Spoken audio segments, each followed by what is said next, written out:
Olá, boa tarde a todos. Topam o desafio de amar um pouco mais? Será que a gente consegue? A primeira pergunta que a gente tem que fazer nesse tema é que tipo de conceito de amor que a gente conhece. Porque no Evangelho a gente é apresentado a 3 tipos de amor, que é o amor eros, que é o amor fraternal e que é o amor ágape, que é o amor que é sacrificial, que se doa. E uma coisa que fica muito claro é que o amor seria a forma como se definiria um cristão. Como nós somos espíritas, para nós é muito mais fácil entender que aquele modelo de amor perfeito que é Jesus é algo que nós iremos alcançar no decurso de nosso processo evolutivo. Porque quando a gente escuta sede perfeito como perfeito é vosso Pai que está no céu, a gente pensa assim, não dá, é impossível. Mas quando a gente entende que nós estamos aqui transitando num processo rumo à perfeição, a gente começa a perceber, sim, é possível. Mas tem um risco. Tem muito espírita que pensa que porque a gente tem vidas sucessivas, a gente pode fazer o seguinte, adiar.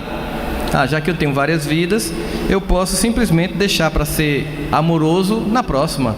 Eu posso para deixar para perdoar aquela pessoa que eu não suporto na próxima. A dificuldade de amar é tanta que às vezes a gente vai fazer um curso do Centro Espírita. Vocês já foram fazer curso de autodescobrimento do Centro Espírita? A gente faz um curso, pega a obra de Joana de Ângeles, começa a estudar, aí está lá no grupo de estudo. Eu não sei se acontece na casa de vocês, mas geralmente tem uma pessoa no grupo de estudo que pergunta o tempo todo. Tem uma pessoa que o tempo inteiro interrompe. Tem uma pessoa que minha voz está ficando de ET. Tem uma pessoa que o tempo inteiro fica atrapalhando. E o que é que a gente faz? A gente faz assim, oh meu Deus, que essa pessoa mude de centro espírita. A gente está ali estudando sobre o amor, sobre a convivência, a fraternidade. E a primeira pessoa que começa a atrapalhar aquela convivência, aquela fraternidade, a gente pede para ela mudar de centro espírita, para ela abandonar o grupo de estudo. Porque ali já é um primeiro desafio para a gente. Como é que eu vou conviver com essa pessoa que está aqui aparentemente atrapalhando e que no fundo é a pessoa que está precisando ali de mais atenção para que a gente possa exercitar com essa pessoa e conosco um sentimento de fraternidade. Então, o sentimento de amor é um gesto que define um indivíduo que se torna cristão. Nós iremos ser definidos por isso. É por isso que a gente vê em Moisés, lá em Levítico, no capítulo 13, versículo 18, aquele que seria um mandamento, né?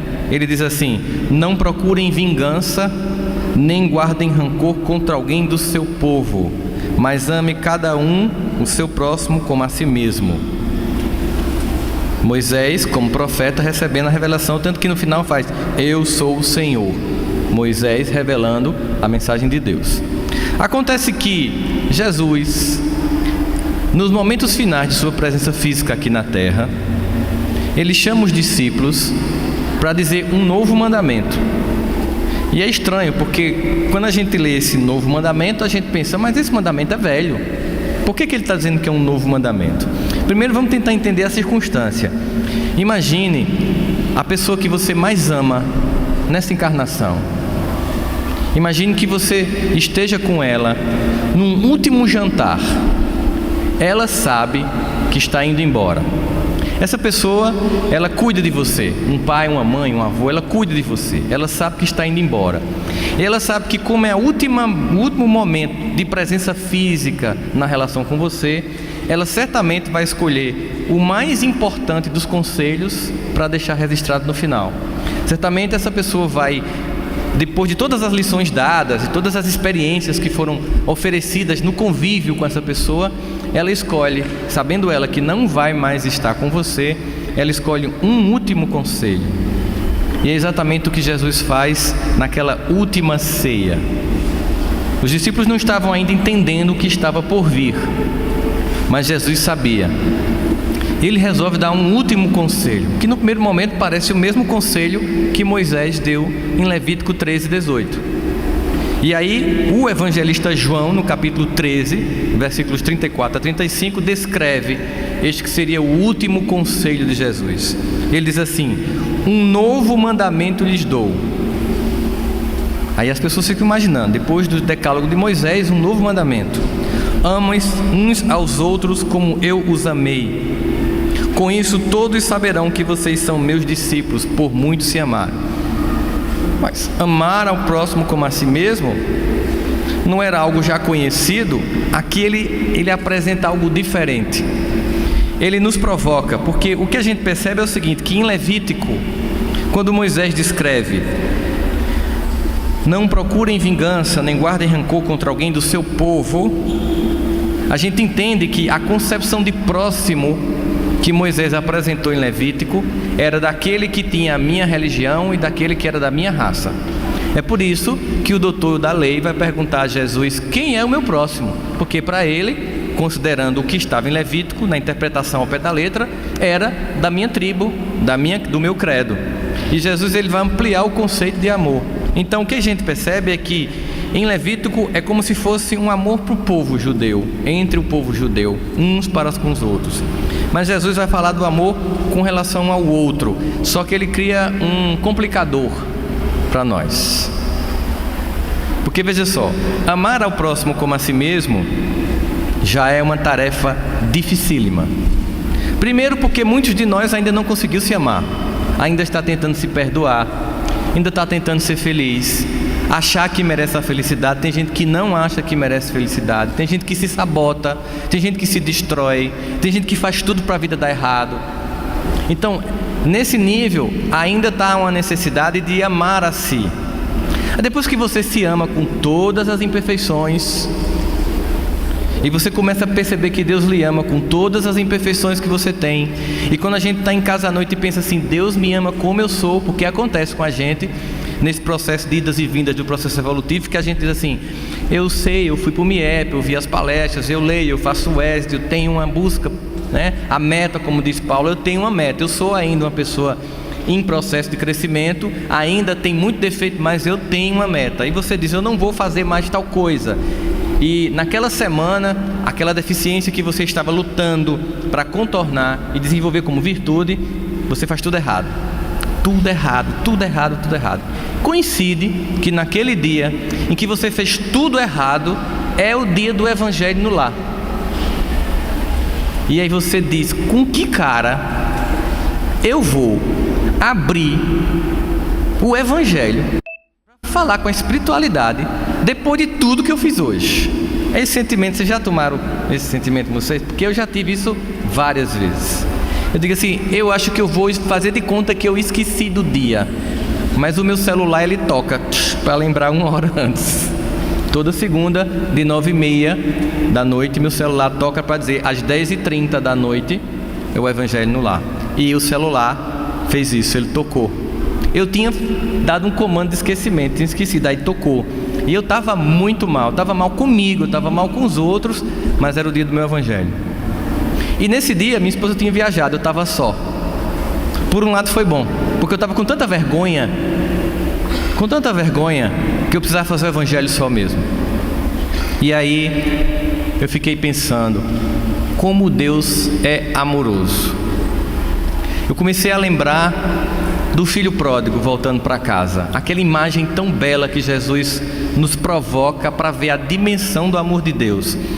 Aquele filho, depois de feito tudo errado, ele vai voltando com um sentimento de profunda humilhação. A gente de vez em quando dá essas voltas para voltar para o caminho do Pai.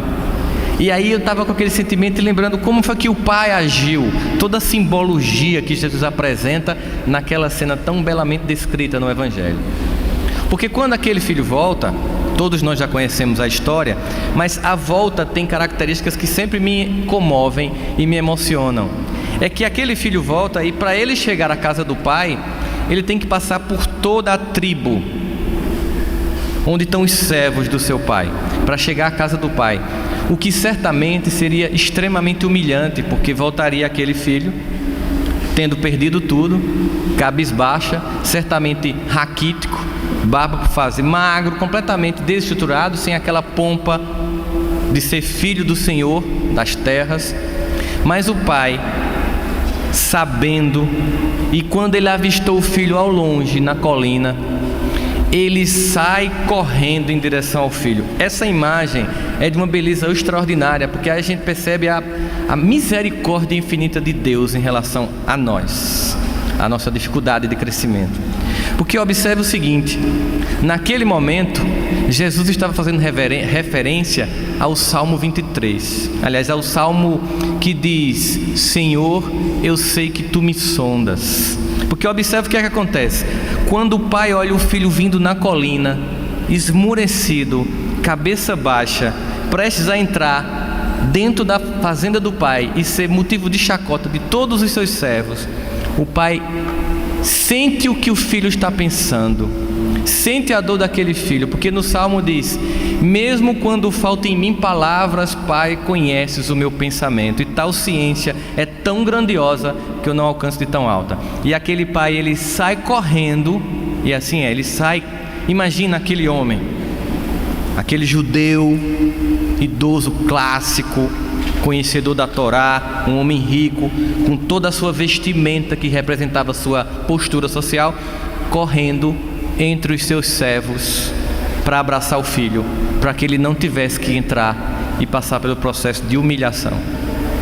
E quando o filho vê o pai, de tão sentimento de compungido e arrependido, ele tem aquele gesto de querer se ajoelhar para mostrar o grau de arrependimento que ele tem. E o pai, também antevendo a tentativa desse filho se ajoelhar, ele abraça e beija o pescoço para ele não se ajoelhar. Porque o alvo de Deus não são os equívocos que Ele sabe que a nossa alma tem. O alvo de Deus são os acertos que a nossa alma anseia. Por isso, naquele dia, eu fui fazer o Evangelho, mesmo me sentindo meio como um cara de pau. Mas lembrando de toda essa trajetória, eu lembrei que não é uma única vez que a gente pega a herança e vai torrar tudo. Não é uma única vez que a gente faz escolhas infelizes e termina no deserto. São várias vezes. Mas nunca vai faltar, por parte de Deus, a oportunidade do retorno. Isso é que é o mais mágico, é o que é mais sagrado nesse evangelho, nessa boa nova. E a gente volta. E aí a gente percebe que Jesus vai dizer um pouco mais sobre esse amor agora. Se em Levítico Moisés fala de amar a tribo como a si mesmo, e a gente sabe que amar a si mesmo é uma tarefa difícil, e quando a gente se ama, amar ao próximo, a gente entende: se Deus, que é perfeito e absoluto, consegue amar o ser imperfeito que sou eu, só me resta uma forma de gratidão, que seja amar os outros imperfeitos, que são os meus irmãos de trajetória. Amar como as pessoas são e não como eu gostaria que elas fossem. Só que Jesus, ele vai pedir aqui um pouco mais do que isso. É por isso que ele diz que é um novo mandamento. Porque Moisés nos convida a amar ao próximo como a si mesmo. E Jesus ama como eu vos amei. Aí é que a gente sente a diferença. É por isso que ele diz que é um novo mandamento. Se Moisés nos convida a amar ao próximo como a si mesmo, eu vou amar no limite do amor que eu tenho para comigo. Mas ele convida: ama como eu vos amei. Aí é subir o nível do jogo. Ficou mais difícil a etapa a ser seguida. Porque o que ele vai dizendo? Quanto mais você cresce, mais o potencial de amor vai crescer junto. E vai chegar um dia que a gente vai se amar mutuamente. E vai chegar um dia que a gente vai amar aos outros como Cristo amou a gente. Aí nessa etapa, a gente já está aí trabalhando nas esferas, né, luminosas do serviço no bem. É por isso que é um novo mandamento. É por isso que é uma provocação que ele faz. É o último conselho que ele dá àqueles filhos tão amados que estavam ali junto com ele, os discípulos, naquela última ceia. O último mandamento. Um amor diferente que terminou gerando o farisaísmo judaico. É um amor que é o mesmo que eu tive para com vocês, incondicional. Aquele amor que acolheu a mulher que estava para ser apedrejada, quando a Torá dizia que era para ser apedrejada. Aquele amor que foi ao encontro de uma mulher que estava no poço, quando um homem não podia se encontrar com uma mulher naquela cultura, ele ignora tudo isso e vai encontrar aquela mulher. Aquele amor que pega Zaqueu, que era um cobrador de imposto, traidor do seu povo, e manda descer de uma árvore e vai cear na casa dele. Aquele amor que pega as pessoas que nós não gostaríamos de nos relacionar e ele vai ao encontro. Esse é o amor que ele nos solicita.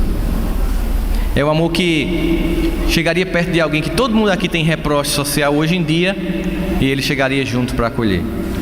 Certamente o amor, como eu citei ontem, certamente o amor que seria dele, a presença na porta daquele motel, depois que aquela senhora que o marido filmou estivesse saindo humilhada.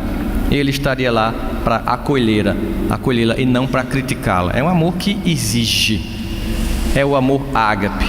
E aí Paulo, ele vai fazer uma descrição disso. A gente conhece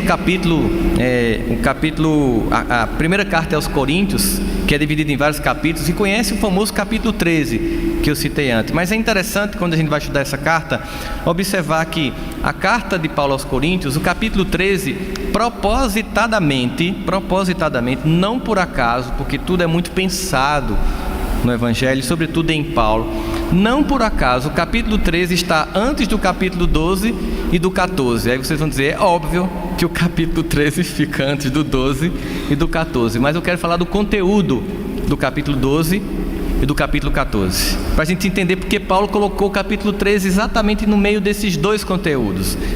O capítulo 12, ele tem como objetivo descrever os 9 dons espirituais que nós recebemos. Ele descreve e diz que são dádivas que nós temos para o serviço, no bem. Os vários dons da profecia, a mediunidade, todos os dons espirituais que nós temos e que devemos usar de graça. A gente sabe muito bem disso. Mas ele descreve esses dons com muita precisão, e no capítulo 14 ele vai criar uma espécie de legislação de como nós devemos usar esse dom, em que condições, de que modo. Então tem um capítulo que descreve os 9 dons espirituais e um capítulo que vai dizer como eu vou usar esses dons. Só que entre os dois, ele descreve o capítulo 13, que é uma carta para a comunidade de Coríntios. Nós sabemos que Paulo, ele abriu várias igrejas, ele fundou várias igrejas, em várias comunidades, como a gente sabe, Romanos, Coríntios. Ele escolhe Coríntios por causa das peculiaridades. Cada comunidade tinha peculiaridades. Quando a gente é espírita, a gente sabe disso. A gente sabe que cada centro espírita tem um jeito. A gente às vezes se sente melhor num do que no outro, gosta mais de um do que outro, porque cada casa tem um jeito. Às vezes quando você vai para outra cidade, até o movimento espírita tem características diferentes. Às vezes aqui a gente faz seminário num sábado à tarde, tem cidade que não funciona, tem que ser domingo à tarde, aqui domingo à tarde já não rola. Então cada lugar tem suas características, e cada igreja daquela tinha suas características. Mas a igreja de Coríntio, ela tinha umas excentricidades muito interessantes, que fazia dela, digamos, um bom estudo de caso.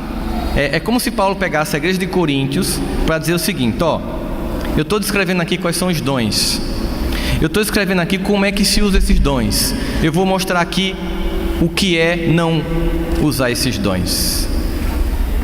Eu vou citar Coríntio como exemplo de uma igreja que não tem conseguido vivenciar esses dons. Havia um culto profano em Coríntio, que é uma cidade muito mística, porque era portuária, ela era altamente interreligiosa, intercultural, e isso interferia na própria igreja de Coríntio, que estava passando por um processo de tanta corrupção moral, que até tinha um homem que estava tendo um caso com a madrasta, para vocês verem como a igreja estava deturpada. Ao mesmo tempo, por ser Coríntio uma cidade rica, era também a igreja mais próspera. E aí a sensação de que havia ali mais dinheiro, ao mesmo tempo era a igreja mais culta, porque era uma cidade que tinha um trânsito cultural muito intenso, fez com que a igreja de Corinto se sentisse mais importante, que se achasse mais culta. Havia também ali muitos ritos exóticos, e os membros da igreja de Corinto também meio que frequentavam, sabe, aquele indivíduo que frequenta uma religião, aí vai frequentar uma outra assim para ver como é. Eles frequentavam um dos que era o culto místico, e isso já chamava atenção. Místico, as pessoas iam, e dentro de lá havia bater de sinos, que apenas era isso e não tinha mais nada. Você ia para lá pensando que ia ter alguma grande revelação, e a única coisa era tão, tão, tão, e aquela coisa ressoava sem sentido, e as pessoas de Corinto iam para lá. É por isso que Paulo começa: ainda que eu falasse a língua dos anjos dos homens, se não tivesse amor, eu nada seria como um símbolo que retine. Não adianta você ir lá escutar sino tocando e aquilo não significa nada para você. Ele está fazendo uma proposta de explicar para a gente que o amor não é se queimar, dar tudo que tem, é muito mais que isso. É de fato algo que é prático. E Paulo diz mais, que no primeiro capítulo o versículo 3, no primeiro capítulo, diz que a igreja de Corinto tinha todos os 9 dons. É impressionante, ele vai descrever: a igreja de Corinto tem todos os dons, mas deixa bem claro, não tinha amor. E o que Paulo está querendo dizer para isso? O que ele termina nos dizendo com isso? Que é a partir daqui que eu queria que a gente refletisse. É que todo trabalho espiritual, qualquer expressão de espiritualidade, qualquer dom que tenhamos, se não tiver amor, ele é nulo. É exatamente isso que Paulo vai dizer. Não importa quais são os dons que você tem, se esse dom não tiver amor por trás, ele é como um símbolo que retine. Símbolo também era aqueles pratos que a gente vê em banda marcial, que se tocava nas bandas que ficavam em frente ao templo de Jerusalém. Imagina um prato que faz um som oco, aquilo é barulhento, e ele dá um exemplo, um símbolo que retine. Então a gente pensa assim: isso vale para a família, isso vale para o movimento espírita? Esse conselho de Paulo vale para nós? Quais seriam os dons que nós poderíamos ter que sem amor nada adiantaria? Hoje nós sabemos e vemos fortemente os ataques que são feitos às famílias de um modo geral. Primeiro é a desconstrução da identidade de família, do modelo de família, que começa fortemente nos anos 60 e vai ganhando corpo até os dias atuais. Hoje em dia, o modelo de família clássico é protagonizado por uma minissérie que é a mais longa da história da TV americana, que muitos de vocês, como eu também, já assisti essa minissérie. E muita gente pensa que é um desenho, mas é uma minissérie, chama-se Os Simpsons. Como é a família na visão dos Simpsons? É a família ocidental que começa a destruir a imagem do homem, e ali existe 2 homens idiotas suportados por 2 mulheres inteligentes. O pai, Homer, e o filho, Bart, são 2 idiotas completos que vivem sendo suportados pela esposa e pela filha. Começa-se o que a gente chama de desconstrução do modelo do homem na sociedade ocidental. Por um motivo: ao longo de milênios, as mulheres foram agredidas, foram humilhadas, foram colocadas em segundo plano, e no momento em que elas começam a alçar poder, é uma coisa muito natural de se esperar que o coletivo do psiquismo feminino queira uma revanche, e queira para isso não apenas assumir um papel protagonista, mas desqualificar o masculino, o que gera muito conflito e gera o que a gente conhece como crise do modelo do masculino. E essa crise do modelo do masculino dificulta, por exemplo, hoje a vivência da expressão do homem em casa. Porque existe uma coisa que eu vou perguntar para vocês: o que é ser homem? Alguém pode me dizer o que é ser homem? Por exemplo, ser homem é ser provedor do lar? Mulher também é. Vamos tentar definir alguma coisa que o homem faz que a mulher não faça? Não tem. Tudo que a gente faz, uma mulher pode fazer. Mas ser mulher é ser dotada de uma característica que o homem não reproduz. Mulher dá luz a filhos. E isso não muda com a cultura, não muda com a história, não muda nunca. É uma característica que é orgânica, né, Santana? E que isso não vai fazer que nenhum traço da cultura mude. Então, ser mulher é uma definição que está acabada. O homem está sempre em construção e desconstrução, construção, desconstrução. Então nós temos hoje várias construções de famílias que provocam um amor que é diferente. Porque, por exemplo, numa família em que a mulher tem mais sucesso, mais dinheiro, você vê a dificuldade no casamento. Porque se acostumou muito tempo o homem ganhando mais que a mulher, mas hoje em dia isso mudou há muito pouco tempo e é difícil. Eu lembro de uma cena que eu passei. Eu fui com alguns amigos para um hotel em Garanhuns, e a gente estava lá de noite, lá é muito frio, as piscinas são aquecidas, e a gente estava todos em pé, eram 4 casais, e um dos casais, a esposa, ganhava mais ou menos 10 ou 15 vezes mais que o marido. E ela fez a seguinte pergunta na frente de todos nós: nunca façam essa pergunta na frente dos outros, por favor. Meu amor, você me ama? Ele era doido de dizer que não, na frente de todo mundo. Aí ele disse: claro, meu amor, que eu lhe amo. Ela respondeu assim: também depois do carro que eu te dei. Gente, vocês já sentiram vergonha da vergonha do outro? Vocês conhecem uma modalidade olímpica chamada nado sincronizado? Se não existisse, naquela noite a gente tinha inventado, porque todos os outros 6 mergulharam na mesma hora, imediatamente, porque a gente estava tão constrangido com aquele evento que de noite a gente tinha marcado para comer uma pizza, ninguém, estava todo mundo de cabeça, que a gente não conseguia olhar para ele. No café da manhã, no outro dia, era um constrangimento. Eu não estou dizendo que todas as mulheres fazem isso. Eu estou dizendo que a família passa por várias crises de conjugação de modelos que nos evocam a capacidade de amar um pouco mais. O modelo de educação que muitos de nós foi educado, que era um modelo extremamente orientado, como a gente chama de pai orientado, o pai, ele era o senhor da lei. E ele era a lei mesmo que ele não estivesse perto, porque bastava a mãe dizer assim: quando seu pai chegar. Que esta frase, por si só, sem a presença deste pai, que às vezes não mandava em nada, era só a mãe que mandava mesmo, já fazia com que a gente parasse. Havia pouco diálogo entre os filhos e os pais. Hoje há mais diálogo, mas também se perdeu o norte, se perdeu o tom. Hoje existe um infantilismo nas relações entre pais e filhos. Nós saímos de famílias reprimidas. Você não pode fazer nada. Eu lembro que uma das frases que eu mais escutava na minha infância era: e menino tem querer. Era um clássico da minha infância. Ou seja, você não tem opinião nem vontade, faça o que eu digo e acabou-se. E hoje em dia a gente sai de famílias repressivas para famílias permissivas.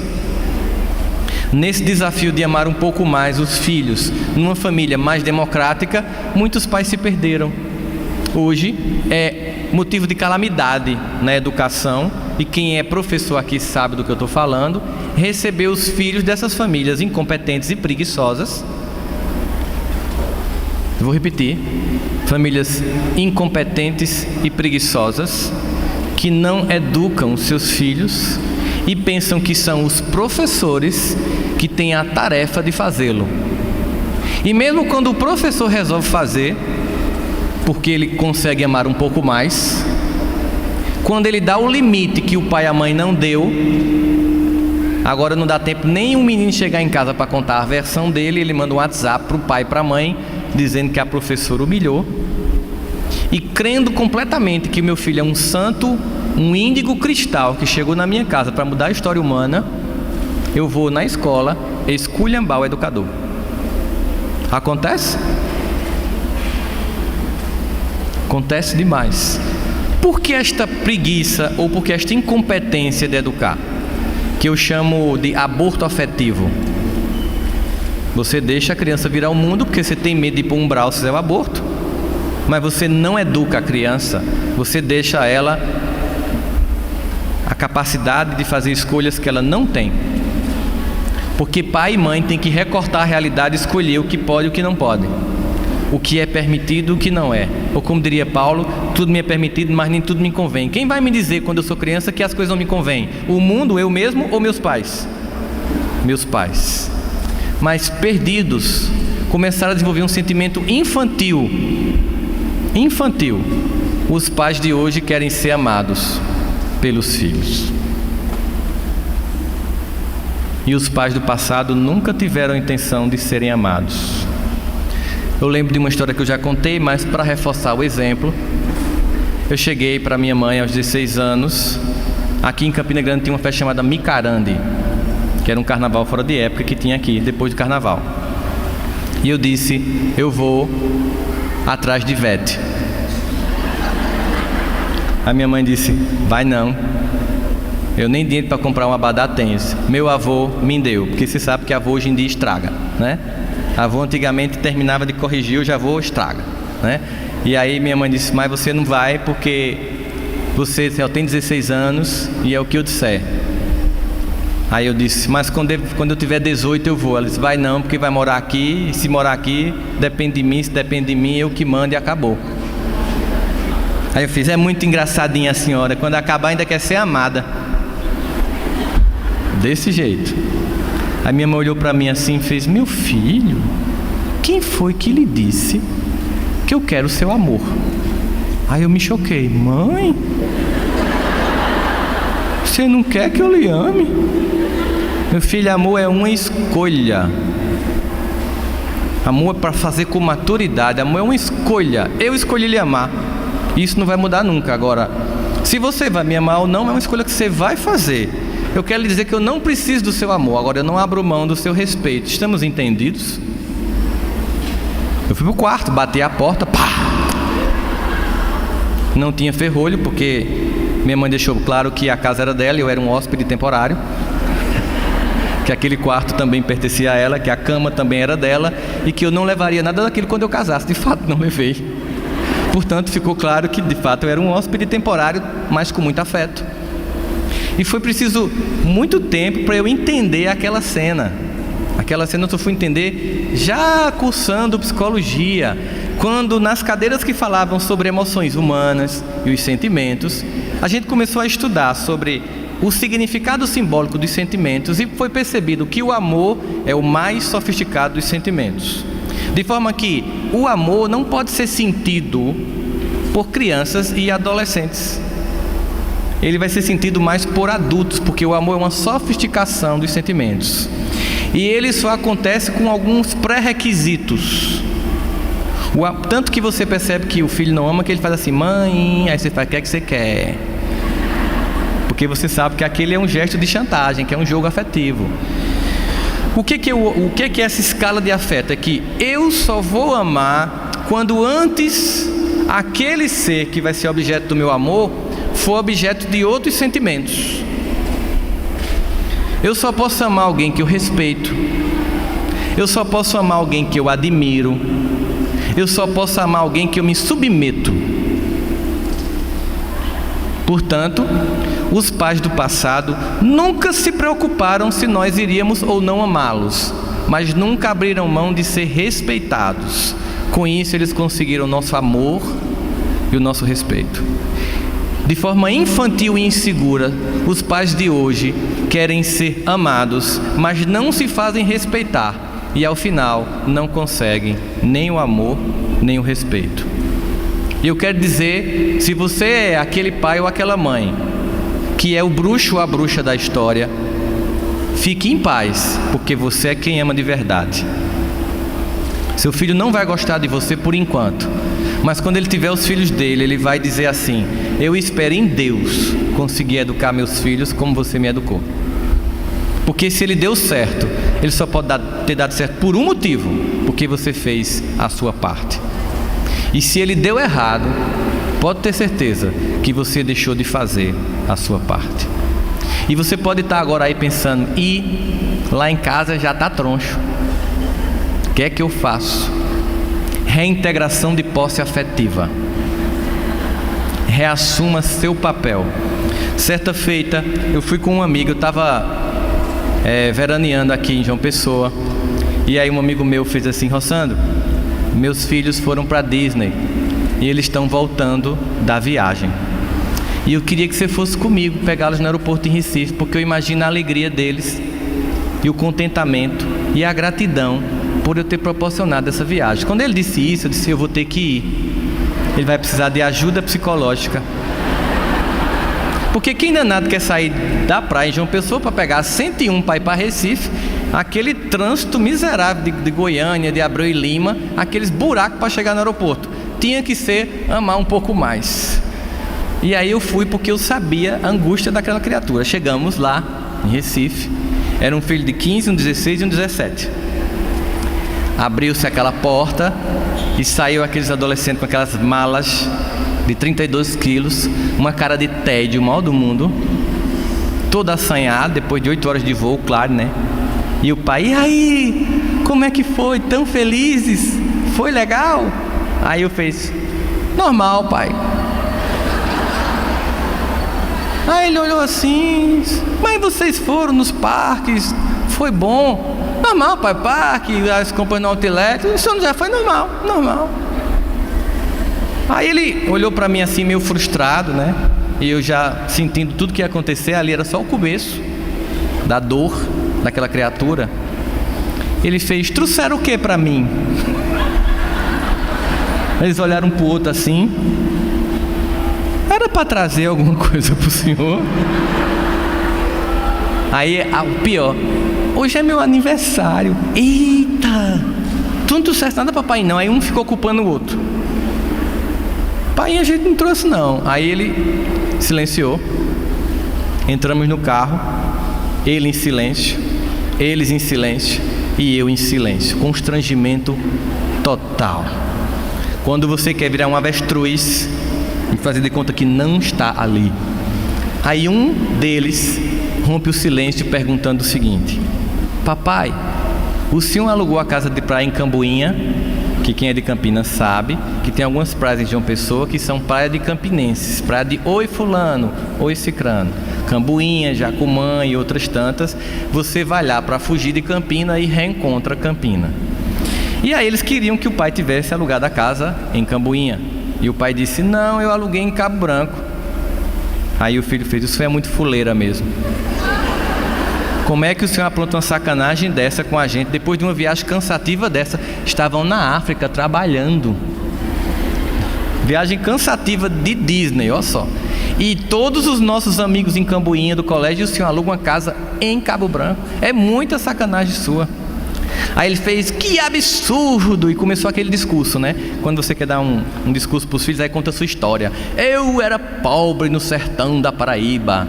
Quando eu vim ver o mar, eu já era um homem casado. Eu nunca fui para os Estados Unidos, já tem mais de 40 anos. Aí um filho pergunta, eu não tenho culpa se seu pai era pobre.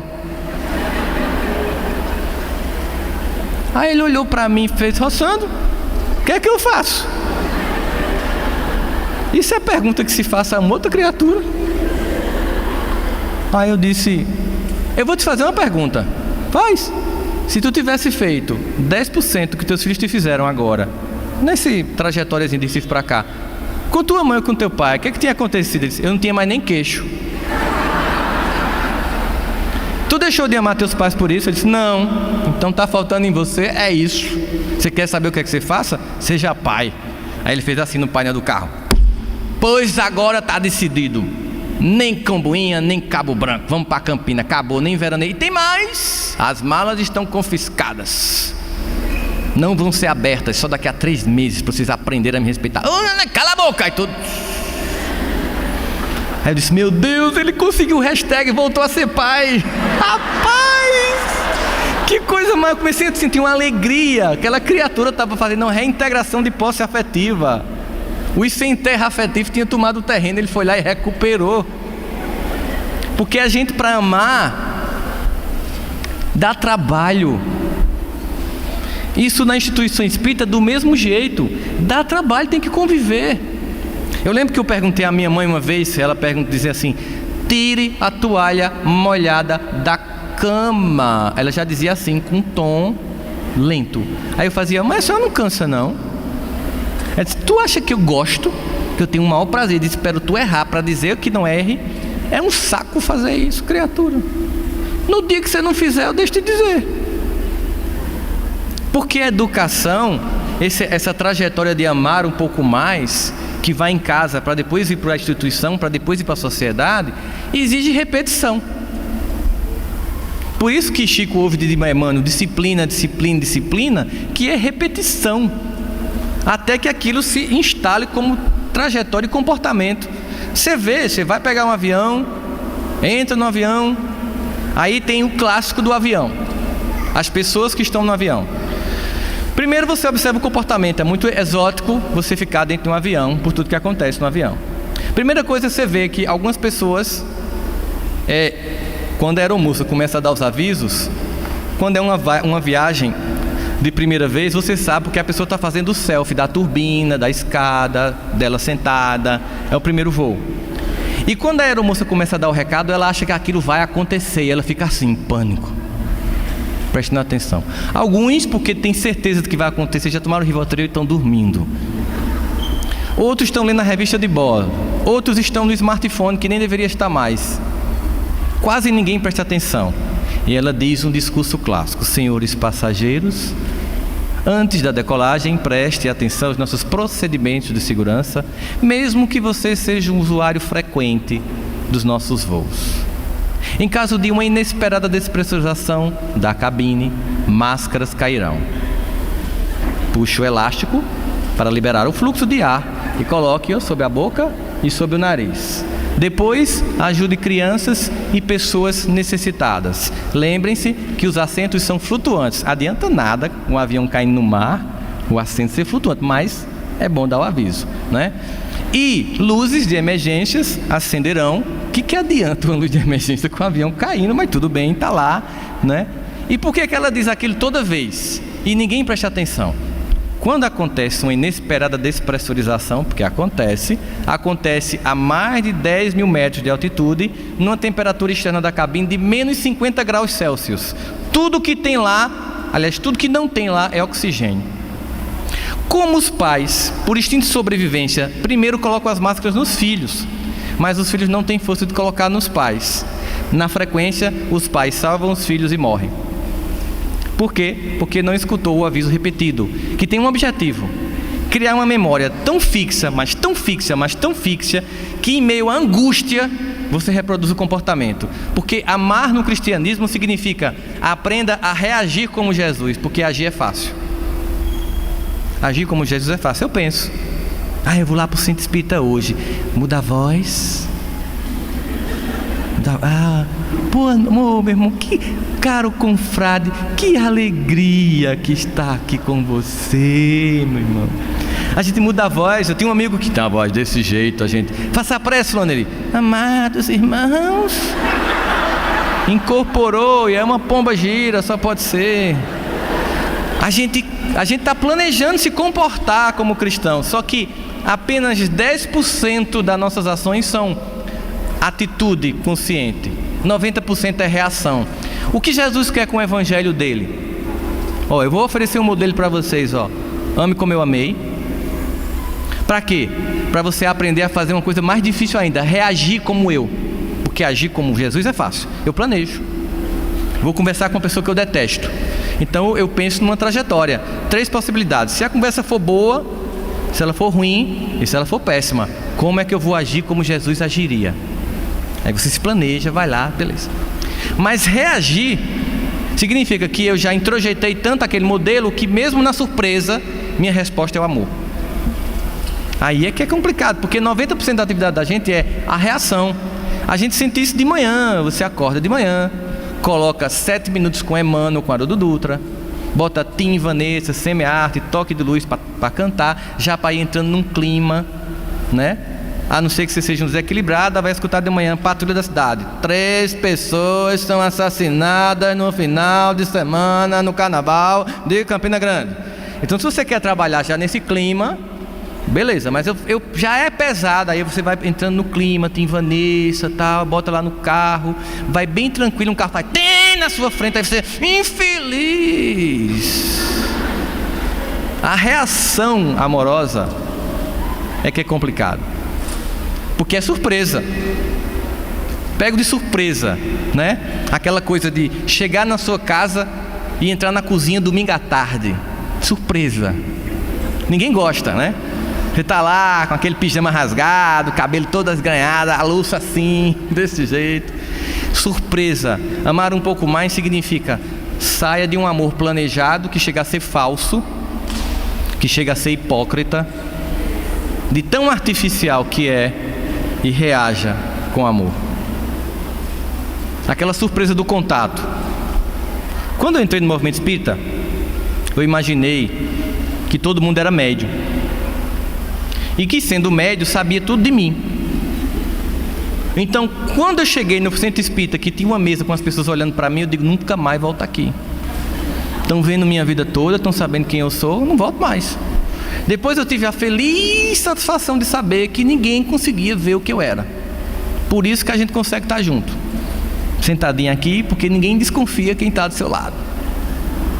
Mas essa é a oportunidade. Se a gente chega numa instituição espírita, a gente vai fazer uma reprodução do contexto familiar. E temos o desafio de ali dentro amar um pouco mais. Porque é natural que tenha conflito. Que tenha grupos que pensem diferentes, que muitas vezes discordem. Mas se você está disposto a amar um pouco mais, você fica, mesmo na discordância. Porque o que lhe fez estar ali, o que nos faz estar aqui, é Jesus. Então, apesar de mim ou apesar dos outros, eu vou continuar.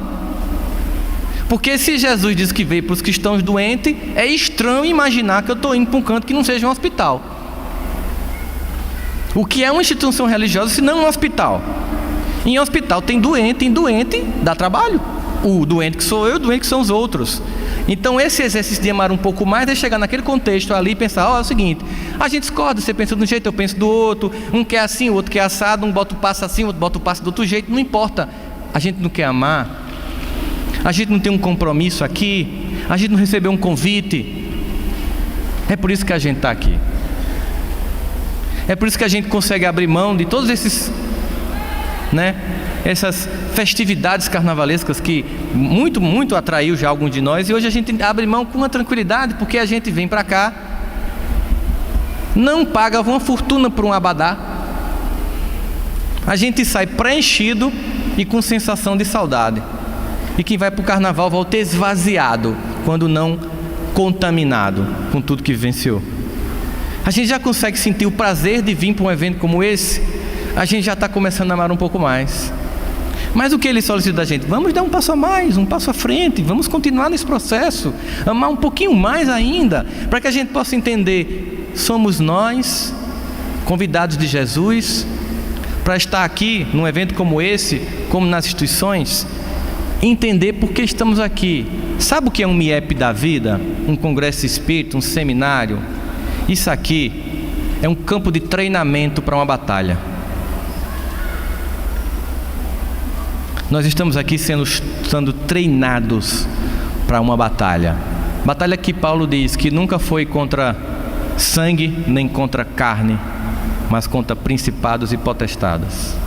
Uma batalha espiritual. Enquanto que a maior parte dos nossos irmãos estão completamente em consciência de sono, como diz Joana de Ângeles, correndo atrás do trio elétrico, imaginando que só quem não vai é quem já morreu. Muito pelo contrário, quem já morreu aqui vai mesmo, porque não tem nem que pagar o abadá. Tá lá por cima das cordas, só dando corda para a galera lá embaixo. Então, se a gente está aqui, a gente está sendo treinado, porque a gente despertou um pouco da Matrix, percebeu a ilusão, recebeu o repetido chamado do mestre, que diz assim, vamos ver se desta vez você apenas não recita passagens, se desta vez você vivencia o Evangelho. Vamos ver se desta vez você não se torna novamente um sepulcro caiado, um novo fariseu. Vamos ver se desta vez você consegue me ajudar na obra de redenção do mundo. Porque esse convite de estarmos aqui hoje, nesta doutrina que ela é revivificadora do Evangelho, é entender que o objetivo não é salvação pessoal, é redenção coletiva. É que todos sejam salvos, porque essa é a promessa de Jesus, que nenhuma ovelha se perderia. Nós estamos aqui para ir despertando nossa consciência, aceitar o convite e lembrar de Paulo, dizer, então vai lá agora em meio a lobos, como cordeiros, não para ser sacrificado, mas para, no instintivo que representa o lobo e na submissão que representa o cordeiro, ensinar aos nossos irmãos que ainda vivem consciência de sono, quão doce e agradável é a submissão ao amor de Deus, para que eles também se sintam cordeiros, para que a gente possa construir então uma conduta pessoal pautada não apenas numa ação pensada do Evangelho, mas numa reação amorosa. Isso aqui é um treinamento do BOP. A gente vem para cá para o MIEP, escutar o Evangelho, por essas caixas acústicas que somos nós que falamos, nem mais nem menos, reprodutores de conteúdo, nem mais nem menos, não tem nada demais em estar aqui em cima, é só reprodução de leitura. A gente está aqui para escutar esse evangelho, que é o que importa, para a gente pegar aquele evangelho, olhar o que a cultura humana nos propõe e criar um filtro. Tudo é permitido. O evangelho vai dizer, nem tudo convém. Com esse filtro, eu descubro que o amor vai pautar os meus relacionamentos, que ainda não é aquele amor totalmente descrito em Coríntios 13, o amor que é caridade pura, sacrificial, mas é o estágio desse amor que é tolerar as pessoas que comigo convivem na minha família como elas são, imperfeitas como elas são, sem fantasia de família de margarina, família como ela é. Família é aquele ambiente que você tem hora que olha para a criatura e não sabe como é que suporta viver com aquela criatura. Mas na maior parte das vezes você não consegue imaginar a vida sem ela. Família é aquele lugar que você se decepciona com seus pais na adolescência e volta a amá-los e admirá-los na maturidade, porque percebe que eles nunca foram perfeitos e mesmo assim lhe amaram no limite que podiam e fizeram tudo que podiam, e você é o fruto, resultado dessa árvore. E você volta com reconhecimento, gratidão e reverência por tudo que recebeu. Família é isso. Assim também é essa família segunda que nós abraçamos ao entrar numa causa da espiritualidade, como espírita que somos, na casa espírita, com pessoas diferentes. Não vamos desistir do trabalho no bem. Vamos amar um pouco mais. Neste momento, no planeta, a desesperança campeia os corações. O sentimento de caos, de angústia, de dor toma conta das pessoas. Um sentimento de descontinuidade histórica que faz alguns imaginarem que estamos indo em rumo ao apocalipse, a um Armagedon, quando na verdade estamos indo a caminho da luz. Mas é claro que para chegar lá, passamos pelo vale da sombra e da morte, mas não vamos temer mal nenhum, porque como dizia Davi no Salmo 23, Deus está conosco, mesmo nessas passagens difíceis. E nós que acordamos um pouco, temos o dever missionário, não se seu espírito missionário, mas como missão e como tarefa, de sair daqui revigorados, de sairmos daqui fortalecidos, voltarmos para a nossa família, para o nosso trabalho no espiritual, para o convívio com as pessoas, para levar o nosso melhor. Porque não vamos esquecer, é uma promessa de Jesus que nem todo mundo entende, porque é para todos e não para alguns. Nós somos a luz do mundo e nós somos o sal da terra. Que nós possamos iluminar consciências com o pouco que já recebemos e que nós possamos dar tempero à vida das pessoas que estão com desesperança, porque o Mestre conta conosco para que a gente ame um pouco mais. Muito obrigado, meus irmãos.